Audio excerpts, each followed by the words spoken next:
Hello my dear students, very good morning to everybody. पिछले lectures में हम लोगों ने देखा था कि electric field due to infinite plane sheet का निकाले थे। उससे पहले हम लोग due to infinite long straight wire का निकाले थे। आज हम लोग क्या करते हैं कि electric field intensity due to uniformly charge thin spherical shell, जिसको हॉलो स्फीयर बोलते हैं, उसके कारण इलेक्ट्रिक फील्ड निकालेंगे बाय यूजिंग गॉस लॉ। अर्थात एप्लीकेशन ऑफ गॉस लॉ ही टॉपिक चल रहा है, ध्यान रखेंगे। टॉपिक का नाम है एप्लीकेशन ऑफ गॉस लॉ, ध्यान से देखिएगा। That is application of Gauss law, application of Gauss law. इसमें हम लोग आते हैं, ध्यान से देखा जाए कि इलेक्ट्रिक फील्ड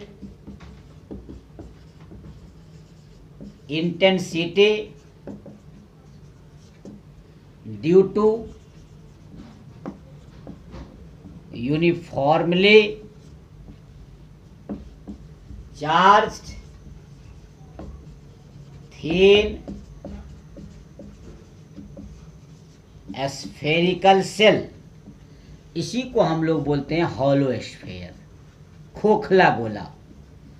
ध्यान रखेंगे, hollow sphere, HOLLOW, hollow sphere, ध्यान रखिएगा। ये आपका हेडलाइन हुआ, टाइटल हो गया। Electric field intensity due to uniformly charge thin spherical shell, यानी हॉलो स्फीयर। यानी हॉलो स्फीयर जो चार्ज है उसके कारण इलेक्ट्रिक फील्ड निकालना है by using Gauss law, that is application of Gauss law. तो इसमें हम लोग सोचेंगे क्या कि एक हॉलो स्फीयर है, एक स्फेरिकल सेल है, तो यहाँ उस पॉइंट पर निकालेंगे जो सेल से बाहर हो सकता है, उस पॉइंट पर निकालेंगे जो सेल पर हो सकता है, और उस पॉइंट पर निकालेंगे जो सेल के अंदर हो सकता है। तो हम लोग क्या करेंगे, उसको डिफरेंट केस में बांट देंगे। तो हम लोग को ये करना है कि आप हॉलो स्फीयर लिए आप, तो हॉलो स्फीयर का मतलब खोखला गोला, अंदर तो चार्ज रहेगा नहीं। चार्ज कहाँ रिसाइड करेगा, इसके सरफेस पर। कहाँ रिसाइड करेगा, उसके सरफेस पर। तो देखिए हम लोग स्टार्ट करते हैं, अपने पता चल जाएगा हम लोगों को कैसे कैसे हम लोग आगे बढ़ेंगे। देखिए, consider a charge plus Q is uniformly distributed over A, direct लिख रहा हूं मैं, हॉलो स्फीयर। अब समझ सकते हैं आप, thin spherical cell, that is hollow sphere. इतना बड़ा नाम को छोटा में लिख दिया गया। तो consider a charge plus Q is uniformly distributed over a hollow sphere, full stop. To find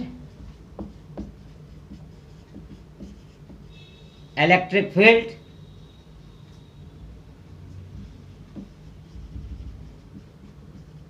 a Gaussian surface is drawn in different cases। Clear कर दिया मैं। अब देखिए केस नंबर 1 स्टार्ट करता हूं मैं। Case number 1, when the point P is outside the hollow sphere। बार बार मैं repeat कर रहा हूं सेंटेंस को। हॉलो स्फीयर मीन्स क्या हो गया, थिन स्फेरिकल सेल। याद रखेंगे, हॉलो स्फीयर का मतलब हो गया थिन स्फेरिकल सेल। अब देखिए हॉलो स्फीयर के लिए, अब एक यहाँ हॉलो स्फीयर मैं छोटा सा बनाया, ध्यान से देखेंगे आप। इस पर चार्ज को हम लोग डिस्ट्रीब्यूट कर दिए, और इसको इनक्लोज करने के लिए हम लोग एक गॉसियन सरफेस बना लेते हैं। देख लीजिए, याद क्लियर हो गया होगा। इसमें एक छोटा सा भाग हम लोगों ने, ये मेरा कैपिटल आर, और यहाँ हम लोग दिखा देते हैं, छोटा सा भाग काट लेते हैं, याद होगा आपको। ये आपका इलेक्ट्रिक फील्ड और ये आपका ds along the same direction, ये आपका सेंटर। अब यहाँ से यहाँ तक यही P पॉइंट हम मानते हैं, यहाँ कैपिटल P देखिए, और ये डिस्टेंस हम मान लेते हैं R, ताकि आपको समझ में आवे। OP बराबर हमने R माना, यानी सेंटर से आर डिस्टेंस पर एक पी कंसीडर किया जो गॉसियन सरफेस के ही किसी सरफेस के पॉइंट पर पड़ गया। अब हमको बताना है यहाँ पर, अब हम लोग करेंगे क्या कि यहाँ पर चार्ज को डिस्ट्रीब्यूट कर दिए। देखिए इसके ऊपर प्लस प्लस हम लोग डिस्ट्रीब्यूट कर दिए, क्योंकि हॉलो स्फीयर है, अंदर में तो होगा नहीं चार्ज। देखिए हम प्लस क्यू लिख दिए, दिख रहा होगा स्पष्ट। ये जो देख रहे हैं आप डॉटेड लाइन खींचा हुआ, यही आपका हो गया गॉसियन सरफेस, यही आपका हो गया गॉसियन सरफेस। ये जो देख रहे हैं आप छोटा सा भाग वो डीएस कटा हुआ है, अलोंग द सेम डायरेक्शन ई और डीएस है। अब देखिए यही पी पॉइंट जो इस स्फेरिकल सेल से आर डिस्टेंस पर बाहर में, ध्यान दीजिए ये स्फेरिकल सेल है और इसके बाहर का पॉइंट है पी। आप इसके अंदर में चार्ज आ जाए इसके लिए आपने गॉसियन सरफेस ड्रॉ किया, क्योंकि गॉस लॉ तब लागू होगा जब चार्ज इनक्लोजेज द सरफेस होगा। इसलिए ध्यान रखने हैं इस बात को कि जब तक चार्ज अंदर नहीं आएगा तब तक गॉस लॉ लागू नहीं करेंगे, इसलिए अपना तरफ से गॉसियन सरफेस हम लोग ड्रॉ कर लेंगे। अब देखिए हम लोग स्टार्ट करते हैं। कंसीडर, ध्यान रखिएगा,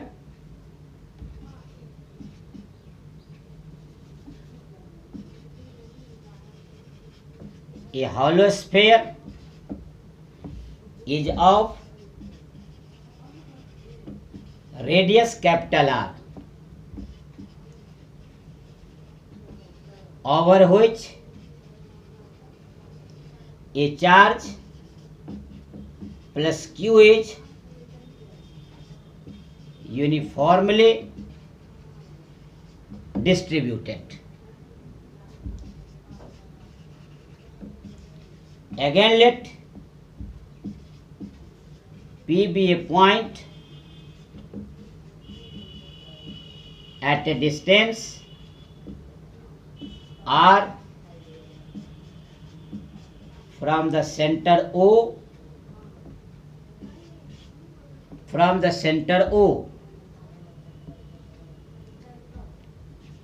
at which electric field is to be calculated. Now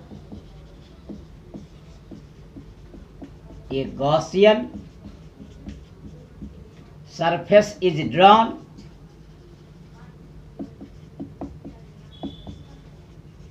in the form of a sphere of radius r as shown in figure। Clear हो गया? अब हम लोग क्या करेंगे, निकालेंगे electric flux. The electric flux through Gaussian surface phi is equal to closed surface of S EDS। Clear है? E और DS का हम लोग स्टार्ट कर लिए। देखिए close surface EDS cos 0 degree figure में दिख रहा, इसलिए E और DS के बीच एंगल बनेगा 0 along the same direction। हम लोग आगे बढ़ेंगे, E को बाहर लेंगे और ds का इंटीग्रेशन s सरफेस एरिया, और सरफेस एरिया गॉसियन सरफेस का क्या हो जाएगा 4 पाई r स्क्वायर, यानी phi equal to equation number 1। देखिए आपका निकल गया surface area of the Gaussian surface 4 pi r square, तो फाई इक्वल टू हो गया e into 4 pi r square. By using Gauss law phi equal to याद होगा Q by epsilon naught, equation number 2। दोनों को इक्वल कर दीजिए तो फाई निकल गया, दोनों को इक्वल कर देंगे, इलेक्ट्रिक फील्ड का वैल्यू निकल गया। अब देखिए इक्वेशन 1 और 2 को ध्यान से देखिए। By by comparing equation 1 and 2। ध्यान से देखेंगे,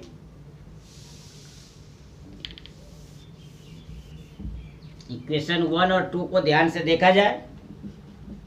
E into 4πr² Q by epsilon not, इस तरह इलेक्ट्रिक फील्ड निकल गया 1/4πε0 Q बाय r²। आपको याद होगा जनरल फार्मूला इलेक्ट्रिक फील्ड का, एक जमाने में मैं आपको बताया था बहुत पहले, जब आप इलेक्ट्रिक फील्ड आप पढ़े थे। जो लोग नहीं पढ़े चैनल पर जरूर जाकर अपना देखें इलेक्ट्रिक फील्ड कैसे निकाला जाता है।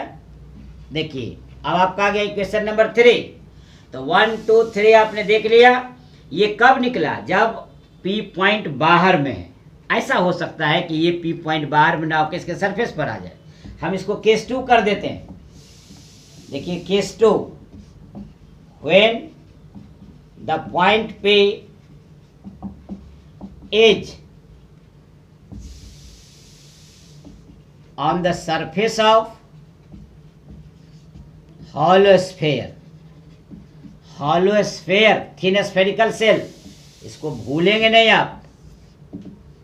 hollow sphere, जब आप सेंटर पर आ गए, कहने का मतलब कि आप इसके सरफेस पर आ गए। सेंटर पर से जो दूरी है ये r, ये दूरी अब नहीं रहा, यानी ये कैपिटल R के बराबर हो गया। यानी कहने का मतलब F r is equal to r, मैं ये बोलना चाह रहा हूं। सरफेस पर, सरफेस का मतलब यहाँ क्लियर है, ऑन द सरफेस, जहाँ कैपिटल आर है वही स्मॉल आर हो जाएगा। तो जब R small R capital R के बराबर हो जाएगा, तब जो ये इलेक्ट्रिक फील्ड निकाले हैं आप, वो डायरेक्ट यूज हो जाएगा 1/4πε0 Q बाय r²। देखिए कितना सस्ता सुविधा आपको आराम से निकलते जा रहा है। देखिएगा एनसीईआरटी का प्रॉब्लम बनाऊंगा मैं, सेम इसी फार्मूला को आपको याद रखना होगा और एनसीईआरटी का प्रॉब्लम सोल्व हो जाएगा छू मंतर की तरह। तो फार्मूला एकदम क्लियर, ये आपको जानना था, ये जान गया आप कि अब डिस्टेंस जो है आर सरफेस पर ही आ गया। उसी स्थिति में स्मॉल आर कैपिटल आर के इक्वल हो गया, तो ऐसी स्थिति में ई निकल गया 1/4πε0 Q बाय r²। अब ऐसा भी हो सकता है कि अंदर हो जाए। तो केस 3 में आ जाते हैं। When the point P is inside the hollow sphere, ये अंदर में आ जाए, हॉलो स्फीयर के अंदर में इनसाइड आ जाए। इसका अर्थ ये हुआ कि ये जो आप फिगर बनाए हुए हैं, ये फिगर ही चेंज कर गया। ये जो बाहर में था अब ये बाहर में नहीं दिखना चाहिए, इसलिए इसको अब हटा दीजिए। अब इसको हटा दिया जाए। अब देखिए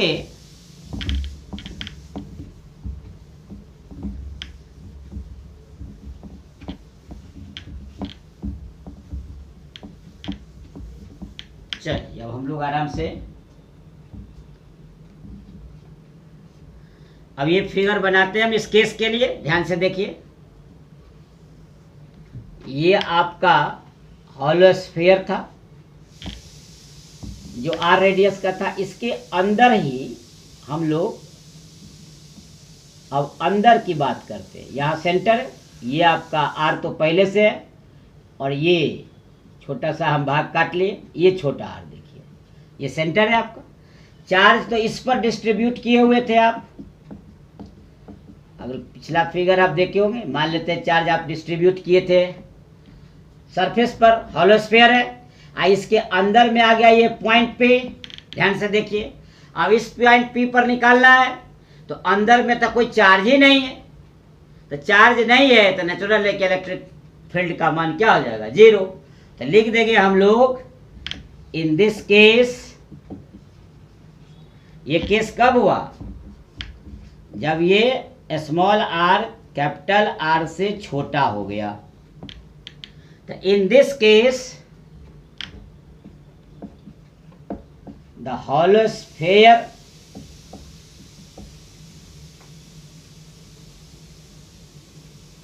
does not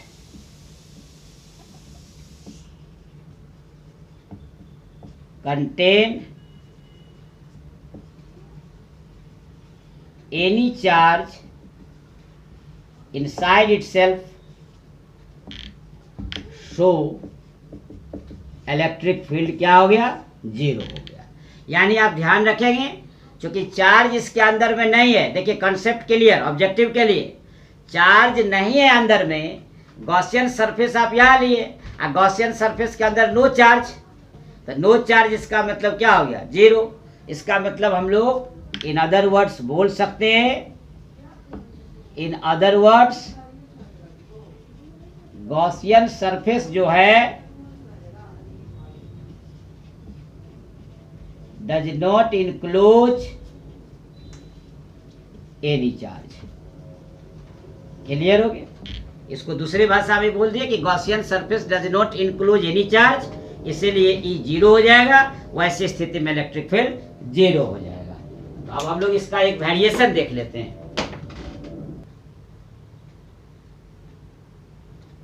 अब हम लोग बहुत ही इंपॉर्टेंट, इसको स्टार लगा देना उचित समझता हूं मैं, वेरिएशन ऑफ